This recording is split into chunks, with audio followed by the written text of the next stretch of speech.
भोपाल से प्रस्तुत हैं प्रादेशिक समाचार। नमस्कार, समाचारों के साथ मैं जितेंद्र रघुवंशी। पहले मुख्य समाचार। प्रदेश के युवा अब हिंदी में पढ़ाई कर बनेंगे डॉक्टर और इंजीनियर, कहा मुख्यमंत्री डॉक्टर मोहन यादव ने। स्वच्छता ही सेवा अभियान 17 सितंबर से प्रदेश में भी विभिन्न गतिविधियों का होगा आयोजन। एशियाई चैंपियनशिप ट्रॉफी टूर्नामेंट के आखिरी पूल मैच में भारत ने पाकिस्तान को 2-1 से हराया और आगामी 24 घंटों के दौरान राज्य में कहीं कहीं भारी बारिश तो कहीं हल्की बारिश की संभावना। अब समाचार विस्तार से। देश भर में कल हिंदी दिवस मनाया गया। 1949 में इसी दिन संविधान सभा ने देवनागरी लिपि में हिंदी को देश की राजभाषा के रूप में स्वीकार किया था। हिंदी विश्व में सबसे अधिक बोली जाने वाली भाषाओं में से एक है और 52 करोड़ से अधिक लोगों की पहली भाषा है। प्रदेश में हिंदी दिवस के अवसर पर संस्कृति विभाग द्वारा राष्ट्रीय हिंदी भाषा सम्मान अलंकरण समारोह एवं अखिल भारतीय कवि सम्मेलन का आयोजन भोपाल के रविंद्र भवन में किया गया। इस अवसर पर हिंदी भाषा के साहित्य सृजन में उत्कृष्ट कार्य करने के लिए देश और दुनिया के प्रतिष्ठित लेखकों का सम्मान किया गया। इस अवसर पर मुख्यमंत्री डॉक्टर मोहन यादव ने कहा कि भारत भाषाओं का गुलदस्ता और हिंदी सभी भाषाओं की आधार कड़ी है। उन्होंने कहा कि मध्य प्रदेश के युवा अब हिंदी में पढ़ाई कर डॉक्टर और इंजीनियर बनेंगे। मेडिकल और इंजीनियरिंग की पढ़ाई हिंदी में कराने वाला देश का पहला राज्य मध्य प्रदेश है। इस अवसर पर मुख्यमंत्री ने स्मारिका हिंदी भाषा सम्मान का विमोचन किया। उन्होंने हिंदी के लोकव्यापीकरण के लिए राष्ट्रीय सूचना प्रौद्योगिकी और अन्य सम्मानों को भी प्रदान कर सभी को बधाई व शुभकामनाएं दी। नर्मदापुरम जिले में हिंदी दिवस पर अनेक कार्यक्रम और संगोष्ठियां आयोजित की गईं। भारतीय खाद्य निगम (FCI) ने स्वभाव स्वच्छता संस्कार स्वच्छता पर ध्यान केंद्रित करते हुए स्वच्छता ही सेवा अभियान शुरू किया है। अभियान के तहत 17 सितंबर से 2 अक्टूबर तक देश भर के सभी FCI कार्यालयों सहित 760 स्थानों पर स्वच्छता गतिविधियां आयोजित की जाएंगी। यह अभियान संपूर्ण समाज के दृष्टिकोण पर जोर देने वाले 3 प्रमुख स्तंभों संपूर्ण स्वच्छता और संपूर्ण लक्षित इकाई स्वच्छता की भागीदारी और सफाई मित्र सुरक्षा शिविर पर केंद्रित रहेगा। प्रदेश में भी 17 सितंबर से 2 अक्टूबर तक स्वच्छता ही सेवा पखवाड़ा मनाया जाएगा। कटनी जिले के सभी ग्रामों में स्वच्छता संबंधी विभिन्न गतिविधियां आयोजित होंगी। मुख्यमंत्री डॉक्टर मोहन यादव ने इंदौर से वीडियो कॉन्फ्रेंसिंग द्वारा मुख्यमंत्री तीर्थ दर्शन योजना के तहत उज्जैन में आयोजित तीर्थ यात्रा कार्यक्रम का शुभारंभ किया। इस अवसर पर मुख्यमंत्री ने वरिष्ठ नागरिकों को बाबा महाकाल की नगरी से काशी विश्वनाथ की तीर्थ यात्रा पर ले जाने वाली ट्रेन को हरी झंडी दिखाकर रवाना किया। उन्होंने कहा कि आम आदमी हेलीकॉप्टर और हवाई जहाज में भी तीर्थ यात्रा कर सकें, यह राज्य सरकार का प्रयास है।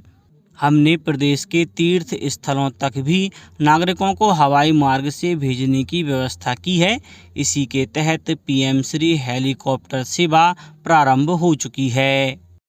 जिस प्रकार से तीर्थ यात्रा में वाहन अर्थात ट्रेन की व्यवस्था से जोड़ के जाते हैं, अब आपकी जानकारी के लिए बताना चाहूँगा, मध्य प्रदेश भी इतना बड़ा है कि हमारे अपने तीर्थों में भी हवाई मार्ग से हम जा सकेंगे।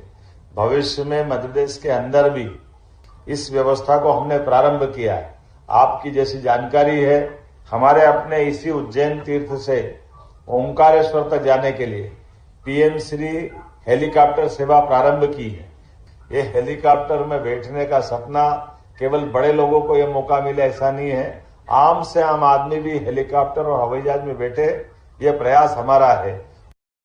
उन्होंने कहा कि पवित्र तीर्थ यात्राएं हमारी प्राचीन परंपरा का महत्वपूर्ण हिस्सा हैं। मध्य प्रदेश सरकार ने उज्जैन के महाकाल और काशी के विश्वनाथ ज्योतिर्लिंग को जोड़ने का अद्वितीय प्रयास किया है।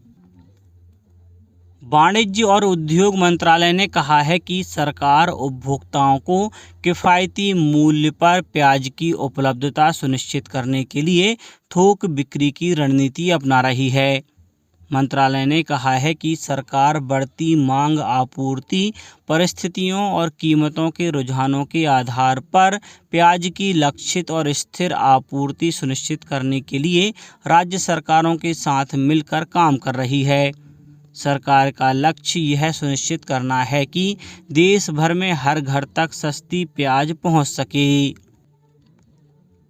प्रदेश की हाई कोर्ट से लेकर जिला स्तर तालुका न्यायालयों, श्रम न्यायालयों, कुटुंब न्यायालयों और अन्य न्यायालयों में नेशनल लोक अदालत का आयोजन किया गया। जबलपुर, नर्मदापुरम, कटनी, रायसेन, बड़वानी, अनूपपुर, आगरमालवा सहित अन्य जिलों में भी नेशनल लोक अदालत आयोजित की गई। इसमें न्यायालयों में लंबित विभिन्न राजीनामा योग्य प्रकरणों का आपसी समझौते के आधार पर निपटारा किया गया। इनमें विद्युत चोरी, चेक बाउंस, मोटर दुर्घटना दावा, वैवाहिक, सिविल, भू अर्जन जैसे मामले शामिल हैं। चीन के उलून ब्यूर में एशियाई चैंपियनशिप ट्रॉफी टूर्नामेंट के 5वें और अंतिम पूल मैच में मौजूदा चैंपियन भारत ने पाकिस्तान को 2-1 से हराकर अपनी जीत का सिलसिला बरकरार रखा है। भारत के लिए कप्तान हरमनप्रीत ने 2 गोल किए, जबकि पाकिस्तान की ओर से नदीम अहमद ने एकमात्र गोल किया। भारतीय टीम ने टूर्नामेंट में लगातार 5वीं जीत दर्ज की। दूसरी ओर पाकिस्तान ने पहला मुकाबला गंवाया है। 4 बार का चैंपियन भारत इस टूर्नामेंट के सेमीफाइनल में पहले ही पहुंच चुका है। सेमीफाइनल मैच सोमवार को खेले जाएंगे, जबकि फाइनल मैच मंगलवार को होगा। अब बात मौसम की। राजधानी भोपाल सहित प्रदेश के कई जिलों में इस बार अच्छी बारिश हुई। प्रदेश में सामान्य बारिश से ज़्यादा पानी गिर चुका है। शुक्रवार तक की स्थिति में औसत 37.3 इंच के मुकाबले 40.4 इंच बारिश हो चुकी है। मौसम विभाग ने बताया कि बंगाल की खाड़ी में लो प्रेशर एरिया के एक्टिव होने से प्रदेश में 16-17 सितंबर से फिर बारिश का स्ट्रॉन्ग सिस्टम एक्टिव होगा। आगामी 24 घंटों के दौरान राज्य के ग्वालियर, इंदौर, जबलपुर समेत अन्य संभागों में कहीं कहीं भारी बारिश तो कहीं हल्की बारिश और गरज चमक की स्थिति रह सकती है। भारतीय आयुर्विज्ञान अनुसंधान परिषद ICMR ने मानवीय क्लिनिकल क्षेत्र के पहले परीक्षण में प्रगति के लिए फार्मा कंपनियों और शिक्षाविद भागीदारों के साथ सहमति पत्र पर हस्ताक्षर किए हैं। यह समझौता क्लिनिकल परीक्षण में आत्मनिर्भरता हासिल करने और स्वदेशी फार्मास्यूटिकल क्षेत्र में आगे बढ़ने की दिशा में एक महत्वपूर्ण कदम है। केंद्रीय स्वास्थ्य और परिवार कल्याण मंत्री JP नड्डा ने इस भागीदारी सहयोग की सराहना करते हुए कहा कि यह समझौता सभी नागरिकों के लिए सस्ते और सुलभ इलाज की दिशा में बहुत ही महत्वपूर्ण है। उन्होंने कहा कि इस पहल से भारत को विश्व स्तर पर स्वास्थ्य नवाचार में आगे बढ़ने में मदद मिलेगी।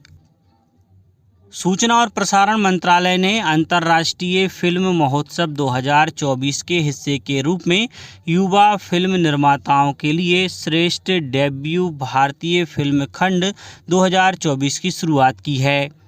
55वां इफ्फी महोत्सव 20 नवंबर से 28 नवंबर तक गोवा में आयोजित होने जा रहा है।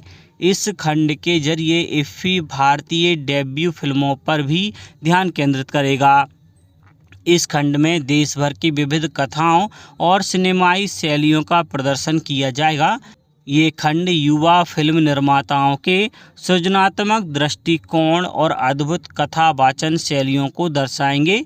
यह खंड नई प्रतिभा को एक मंच प्रदान करेगा और उभरते निर्देशकों के कार्य का प्रदर्शन करेगा। श्रेष्ठ डेब्यू भारतीय फिल्म खंड में चयनित अधिकतम 5 डेब्यू फीचर फिल्मों का प्रदर्शन किया जाएगा। श्रेष्ठ डेब्यू भारतीय फिल्म खंड के लिए प्रविष्टियां खुली हुई हैं। युवा फिल्म निर्माता 23 सितंबर तक अपनी प्रविष्टियां भेज सकते हैं।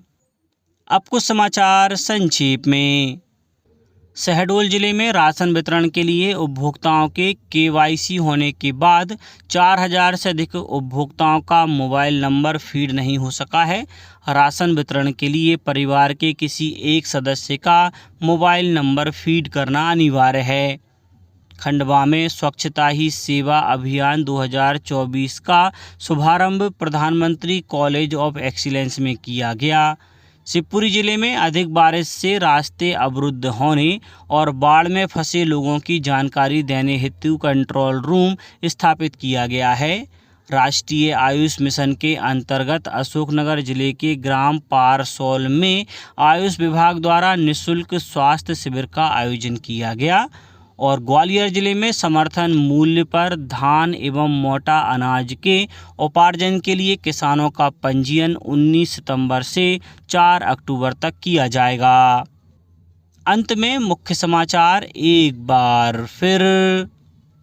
प्रदेश के युवा अब हिंदी में पढ़ाई कर बनेंगे डॉक्टर और इंजीनियर, कहा मुख्यमंत्री डॉक्टर मोहन यादव ने। स्वच्छता ही सेवा अभियान 17 सितंबर से प्रदेश में भी विभिन्न गतिविधियों का होगा आयोजन। एशियाई चैंपियनशिप ट्रॉफी टूर्नामेंट के आखिरी पूल मैच में भारत ने पाकिस्तान को 2-1 से हराया। और आगामी 24 घंटों के दौरान राज्य में कहीं कहीं भारी बारिश तो कहीं हल्की बारिश की संभावना। आज के इस बुलेटिन में बस इतना ही। नमस्कार।